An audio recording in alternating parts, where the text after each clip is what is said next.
Students कैसे हैं आप लोग। आई होप कि आप बहुत ही अच्छे होंगे। तो आज इस वीडियो हम बात करने वाले हैं एम्स बीएससी नर्सिंग 2025 की जो काउंसलिंग प्रोसेस होती है वो किस तरह से होती है, चॉइस प्रेफरेंस आपके लिए कैसे इंपॉर्टेंट होती है। जो कॉलेज होती है जिसे हम बात करें, टोटल 18 कॉलेजेस है, उनका एक स्टैंडर्ड होता है कि वो इस रैंक के नीचे बच्चों को नहीं लेता है। फॉर एग्जाम्पल हम बात करेंगे कि किस तरह से आपकी चॉइस है वो क्यों इंपॉर्टेंट होती है। और एक आपसे निवेदन है बच्चों कि जिसकी अच्छी रैंक है, जो टॉप रैंक पे है, यदि आपका नीट में कहीं सिलेक्शन हो रहा है या आपका कहीं और कोर्स में एडमिशन हो रहा है, तो बच्चों उन बच्चों के लिए सीट खराब मत करना जिसका थोड़ा स्कोर कम हो रहा है। क्योंकि यदि आप उन सीट को भी ले लोगे, दोनों साइड सीट लो करके बैठ जाते हो, तो फिर बच्चों आपको सीट एक ही सीट मिलेगा, चाहे आप एमबीबीएस की ले लो, चाहे आप वहां बीडीएस की ले लो, किसी भी ले लो। ओके, आपको सिर्फ एक सीट ही मिलेगा। तो सिर्फ आप उसी की काउंसलिंग में ध्यान दें जहां पे आपका 100% श्योर है कि सीट मिल जाएगा। उन बच्चों की सीट खराब नहीं करें, क्योंकि यदि आप सेकंड राउंड के बाद या ओपन राउंड में सीट ड्रॉप आउट करते हो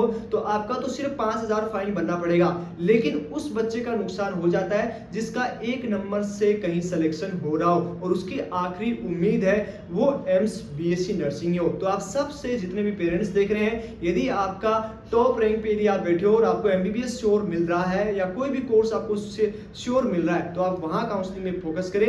यहाँ आप नीचे वाले को लोअर कोर्सेस में यदि आप यहाँ पे कोशिश करेंगे, आप सीट लॉक करवाएंगे अपनी और दोनों जगह एडमिशन लेने की कोशिश करेंगे, तो मात्र आपको एक ही सीट मिलेगा। ओके, तो इस सब चीज को ध्यान में रखना है। प्लीज उन बच्चों और उन पेरेंट्स की तरफ भी सोचना जिसका किसी का एक नंबर से बीएससी नर्सिंग से रह जाएगा। तो एज ए काउंसलर आपसे एक निवेदन है, सारे बच्चे इस शाम से वीडियो को लास्ट तक देखिएगा और समझिएगा कि किस तरह से चॉइस फिलिंग होता है और किस तरह से हर एक चीज आपकी इंपॉर्टेंट होती है। तो basically my self Rajesh Kumar, पिछले 5 साल से मैं AIIMS BSc nursing, paramedical, RHS और आईसीआर की काउंसलिंग कर रहा हूं। तो सीट आपके लिए किस तरह से डिवाइड होती है, किस तरह से आपको मिलती है, सारी इस वीडियो में आखिरी तक देखिएगा ताकि आपको समझ में आ जाए। और जितने भी स्टूडेंट हैं जो हमारी टीम से काउंसलिंग करवाना चाहते हैं, जिसमें आपकी चॉइस प्रेफरेंस, जिसमें आपकी रेफरेंस, आपका रजिस्ट्रेशन, सारी चीज हमारी टीम के द्वारा करके दिया जाएगा। आपकी एक स्टेप में भी प्रॉब्लम्स नहीं आएगी। तो एक 5 साल की टीम के साथ जुड़िए और स्क्रीन पे चल रहे नंबर से आप कांटेक्ट कर सकते हो। तो चलिए वीडियो को स्टार्ट करते हैं। इस वीडियो में हम क्या बात करेंगे, जो एम्स बीएससी नर्सिंग की काउंसलिंग होती है वो किस तरह से इंपॉर्टेंट होती है। 2025 की बात करेंगे, पिछले 5 साल से मैं जो काउंसलिंग कर रहा हूं बच्चों की, उसमें मुझे क्या देखने को मिलता है। फॉर एग्जांपल हम आपको समझाएंगे कि यहाँ पे जो टोटल कॉलेज होती है, फॉर एग्जांपल आपका हो गया एम्स दिल्ली। एम्स दिल्ली पहला कॉलेज हो गया, उसके बाद दूसरा कॉलेज हो गया आपका एम्स जोधपुर।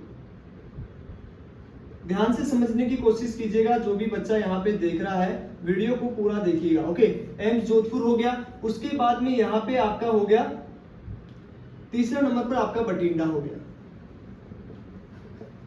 ओके, चौथे नंबर पे आपका एम्स है, वो हो गया आपका भोपाल।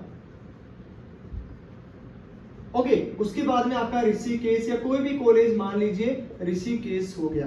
तो यहाँ पे काउंसलिंग में क्या होता है, किसी भी इंस्टीट्यूट का, जैसे मान लो एम्स दिल्ली का एक स्टैंडर्ड है, इंडिया की टॉप कॉलेज है, ये एक मिनिमम रैंक तक जो है सीट देती है। ओके, जैसे 3 राउंड होते हैं, फर्स्ट राउंड हो गया, सेकेंड राउंड हो गया, उसके बाद में आता है आपका राउंड फर्स्ट, उसके बाद में आता है राउंड सेकेंड। ओके, और ये तीसरा राउंड आता है, वो कौन सा आता है आपका ओपन राउंड। बच्चों यहाँ पे क्या होता है कि ये जो फर्स्ट राउंड में चॉइस फिलिंग होती है वो सिर्फ एक बार होती है। उसके बाद में आपके इस दोनों राउंड में कोई भी चॉइस फिलिंग में चेंज नहीं हो सकता है, नहीं दोबारा चॉइस फिलिंग होगी। उसके बाद में यदि यहाँ पे आप जाओगे तो 25,000 रुपए यहाँ पे ये लोग फाइन लेता है। ओके, यहाँ पे 25,000 रुपए आपको लेना पड़ेगा। यहाँ पे जो दोनों काउंसलिंग होगी उसके द्वारा आपका एम्स कोई भी चार्ज नहीं लेता है, फ्री चार्ज होता है। तो इससे क्या होता है, जो नीट के स्टूडेंट होते हैं वो यहाँ की कोई पैसा तो लग नहीं रहा और यहाँ पे वो ट्राई करते हैं, यहाँ पे उनको सीट मिल जाता है क्योंकि अच्छी रैंक होती है। तो सीट लेने के बाद उनको डॉक्यूमेंट्स देने होते हैं। अब वो डॉक्यूमेंट्स देते नहीं है, एडमिशन ले लेते नहीं, लेकिन वो सीट खराब करते हैं। ओके, बाई चांस मान नीट की काउंसलिंग लेट होती है तो फिर वो यहाँ पे डॉक्यूमेंट्स भी जमा लेते हैं, एडमिशन भी लेते हैं और वो फिर 5,000 का फाइन भर के 5,000 का फाइन भर के, कितने 5,000 के फाइन भर के सीट विड्रॉ करते हैं। लेकिन अब यहाँ पे नुकसान किसको होता है, जो ये बच्चे होते हैं जिसकी थोड़ी सी हाई रैंक होती है, उन बच्चों का नुकसान हो जाता है, क्योंकि सीट लॉक करके कौन बैठ जाता है, ये। फिर ये सीट लॉक करते हैं तो उसके बाद एम्स क्या करवाता है, ओपन डाउन करवाता है, मतलब जो सीट वेकेंट होती है उस पे ओपन डाउन करवाता है। ओके, फिर बच्चों को क्या करना होता है, 25,000 बेचारे जिसकी हाई रैंक होती है उसको पैसे देने पड़ते हैं, कितने 25,000। हालांकि रिटर्न हो जाते हैं, जिसको सीट मिलता है वो रिटर्न हो जाता है। लेकिन बच्चों यहाँ पे आपको ऐसा नहीं करना है। यदि आपको लग रहा है कि आपका कहीं एमबीबीएस में या कहीं भी एडमिशन हो रहा है, तो आप इस यहाँ पे आके सीट खराब मत करना। ओके, ये चीज आपको समझ में आ गया। अब यहाँ पे क्या होगा कि बच्चे चॉइस फिलिंग में गलतियां करेंगे। क्यों गलतियां होती है, कुछ तो वो साइबर कैफे से चॉइस फिलिंग करवाते हैं, उसे कुछ भी पता नहीं होता है भाई किस कॉलेज का क्या कट ऑफ जाएगा, क्योंकि आप रैंडम चॉइस फिलिंग करोगे, कोई भी आपको कुछ चीज नहीं देखोगे कि क्या कैटेगरी है, क्या कैटेगरी बेनिफिट मिलेगा, कितना सीट है, किस कॉलेज का कितना। हर एक कॉलेज का एक स्टैंडर्ड होता है, मतलब ये जो है वो 400 से ज्यादा रैंक नहीं देगी। ये मान लीजिए किसी के 900 रैंक है जनरल में, तो उसको क्या एम्स दिल्ली दे देगी, नहीं, एम्स दिल्ली नहीं देगी। इसको आप चॉइस प्रेफरेंस में रख दोगे। हाँ, इसको इसलिए रख सकते हो कि यदि आपको लास्ट राउंड तक काउंसलिंग में ट्राई कर सकता है और आपका सेकंड नंबर पे चॉइस फिलिंग वो है, जैसे मान लो किसी बच्चे को ऋषिकेश लेना है और ऋषिकेश उसको मिल रहा है, उसको फर्स्ट राउंड में ऋषिकेश मिल गया, लेकिन वो चाहता है कि मैं अपग्रेड करूं, क्या पता इसमें सीट खाली हो, तो वो कर सकता है, एक नंबर पे रख सकता है दिल्ली, ठीक है। लेकिन जिसको यहाँ पे रैंक है 20,000 22,000 रैंक है, ओके, तो वहां पे आपको एम्स दिल्ली नहीं पुटअप करना है। ओके, एक चॉइस प्रेफरेंस रख सकते हो, कोई दिक्कत नहीं, लेकिन फिर भी आप यदि सारे टॉप कॉलेज डाल दोगे तो फिर आपको दिक्कत हो जाएगी, क्योंकि हर एक कॉलेज का एक स्टैंडर्ड रहता है। जैसे यहाँ पे आपका दिल्ली का स्टैंडर्ड है कि आपकी रैंक यदि 400 से 200 से 400 रहेगी तो ही एक चांस रहेगा कि सीट वेकेंट रहेगा तो लास्ट राउंड तक मिलेगा, वरना यदि फर्स्ट राउंड की बात करें तो यहाँ पे 30% पे जो एडमिशन होता है वो 100 और 200 लास्ट, 200 स्कोर तक, 200 रैंक तक लास्ट होता है। इससे ज्यादा बच्चों को वो लेता ही नहीं। यदि आपके 800 रहेगा चाहे वो अपनी सीट वेकेंट रख लेगा, लेकिन वो एडमिशन नहीं लेगा। फिर वो ओपन राउंड में हालांकि होता है कि जो 400 रैंक होती है, 300-400 होती है, उनको भी सीट दे देता है, वो बात अलग है, लेकिन इन दोनों राउंड में वो नहीं देगा। तो हर एक कॉलेज का इसी तरह से एक स्टैंडर्ड होता है कि वो उस रेंज से नीचे नहीं भेजा जाएगा। अब मान लो फॉर एम्स मंगलागिरी मांग लेते हैं, या मंगलागिरी मांग लो, मंगलागिरी है, ठीक है, तो मंगलागिरी में क्या होगा कि ये लो स्कोर पे एडमिशन लेता है, तो इसका ही ऐसा है कि ये लो स्कोर पे आपको एडमिशन सीट दे देगा, क्योंकि हायर रैंक वाला इस कॉलेज में जाएगा ही नहीं। क्यों, क्योंकि इसका भी एक स्टैंडर्ड है, इसका फैसिलिटीज कम है, इसका रैंकिंग कम है। तो जैसे जैसे कॉलेज की रैंकिंग बढ़ेगी वैसे वैसे कट ऑफ में वेरिएशन आएगा। सबकी चॉइस फिलिंग एक जैसी नहीं हो सकती। तो यदि आप यूट्यूब पे देख के या कहीं भी देख के चॉइस फिलिंग करते हो बच्चों, तो एक चीज ध्यान रखना कि जैसे आपकी रैंक चेंज होगी, ठीक है, जैसे आपकी रैंक चेंज होगी तो चॉइस फिलिंग भी आपकी चेंज हो जाएगी। एक चीज दिमाग में रखिएगा, क्योंकि एक कॉलेज है, मान लो एक बच्चे को 400 रैंक आया है, एक को आया है 1200, फॉर एग्जांपल हम मान लेते हैं, क्या दोनों की चॉइस फिलिंग सेम हो सकती है? क्या नहीं हो सकती। क्यों? क्योंकि यदि एम्स दिल्ली रख देगा तो इसको तो मान लो कि लास्ट राउंड तक मिल जाएगा, लेकिन इसको मिलेगा नहीं मिलेगा, तो ये तो चॉइस फिलिंग गलत हो गई।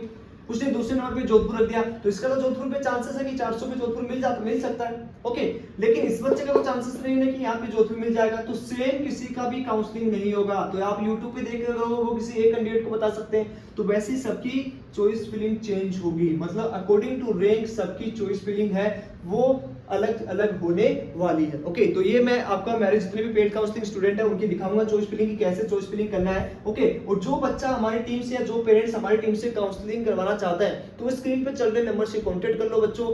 आपका एक साल बहुत इंपॉर्टेंट है, आपकी एक गलती फिर ओपन डाउन में ले जाएगी आपको, और वहां पे कोई फिक्स नहीं है कितना सीट आपका जो है वो खाली आएगा। ओके, खाली कितना सीट आएगा नो आइडिया, किसी को भी आइडिया नहीं है भैया। हर साल अलग अलग सीट मैट्रिक्स खाली आता है, कितना बच्चा ड्रॉप आउट करेगा नीट का, उसके बाद में वो जो सीट खाली बचती है तब वो एडमिशन देते हैं। तो ये चीज ध्यान रखना कि हर बंदे की चॉइस फिलिंग क्या होगी, अलग अलग होगी। हर कॉलेज की कट ऑफ है वो अलग अलग जाती है। ओके, हर अलग अलग कट ऑफ जाएगी, कैटेगरी इफेक्ट पड़ेगा, और इस बार कैटेगरी इफेक्ट भयंकर पड़ने वाला है। किसका? जो ओबीसी एनसीएल से बिलोंग करते हैं, जिसके पास वैलिड सर्टिफिकेट है, जिसके पास क्या है, वैलिड सर्टिफिकेट है, उसका भयंकर इफेक्ट है वो देखने को पड़ सकता है। अब यहाँ पे बहुत सारी इफेक्ट पड़ेंगे, जैसे जनरल के बच्चे ज्यादा हैं तो जनरल के बच्चों को सबको तो सीट मिलेगा नहीं। 16,000 रैंक तक जनरल के बच्चे हैं, तो इसमें से मान लो ज्यादा से ज्यादा 5,000, तो बाकी जो बच्चे रहेंगे वो तो आउट होंगे, और वो जैसे आउट होंगे तो ये जो अच्छी रैंक, जो 18,000 20,000 पे SC ST वाला उनकी रैंक अच्छी काउंटिंग में आ जाएगी। तो इसलिए बच्चा ध्यान रखना कि किस तरह से आपको चॉइस फिलिंग अलग अलग कॉलेज की अलग अलग तरीके से होगी, अलग अलग रैंक पे अलग अलग आपका चॉइस फिलिंग होने वाला। तो आई होप ये चीज समझ में आ चुका कि हर एक कॉलेज का एक स्टैंडर्ड होता है, हर एक चॉइस फिलिंग का आपका एक स्टैंडर्ड होता है। सोच समझ के बच्चों चॉइस फिलिंग करना और उम्मीद करना कि इन साइबर कैफे वालों से बचो। ओके क्योंकि इनके पास कोई भी नॉलेज नहीं होता। आप ये क्या करेंगे, 18 कॉलेज देंगे और 18 कॉलेज सीरीज वाइज 1 2 3 रैंकिंग के हिसाब से लगा के आपको दे देंगे और सारे बच्चों की आप 10 बच्चों के लेके जाओगे, 10 की वो चॉइस फिलिंग सेम रखेगा। बच्चों जब सेम रैंक नहीं है आपकी तो सेम चॉइस फिलिंग कैसे हो सकती है? ओके आपकी सीट अलॉटमेंट कैसे होती है? ऊपर से आपकी काउंटिंग होती है कि इसमें आपका इस रैंक लायक है, नहीं है तो नहीं मिलेगा, इस रैंक के नहीं मिलेगा, इसके रैंक है नहीं मिलेगा, इसके रैंक है नहीं मिलेगा। मान लो आपको 6 नंबर का 5 नंबर का मिल गया और 5 नंबर का किसमें मिला? फर्स्ट राउंड में। तो आपके पास एक ऑप्शन होता है कि जिस बच्चों के पास फर्स्ट राउंड में सीट मिलता है वो अपग्रेड कर सकता है। मतलब उसका फर्स्ट राउंड में जो सीट होता है, मान लो ऋषिकेश किसी को अलॉट हो गया तो फर्स्ट राउंड में ये सीट तो फिक्स रहेगा। अब वो इन जो ऊपर वाली कॉलेजेस है उसके लिए वो ट्राई करेगा कि उसको ये मिल जाए। अब अगले राउंड में जैसे काउंसलिंग होगा तो वो फिर चेकिंग होगी कि इस सेकंड राउंड में क्या भोपाल की इतनी कट ऑफ जाएगी कि नहीं जाएगी। यदि जाती है तो फिर ये आपको सीट मिल जाएगी और ये सीट आपको लेनी ही होगी। ओके और ये आपको ड्रॉप आउट करनी होगी। तो ऊपर की जो चॉइस फिलिंग है वो ऐसी होनी चाहिए कि आपका सेकंड राउंड तक उसका सीट अलॉटमेंट हो जाए।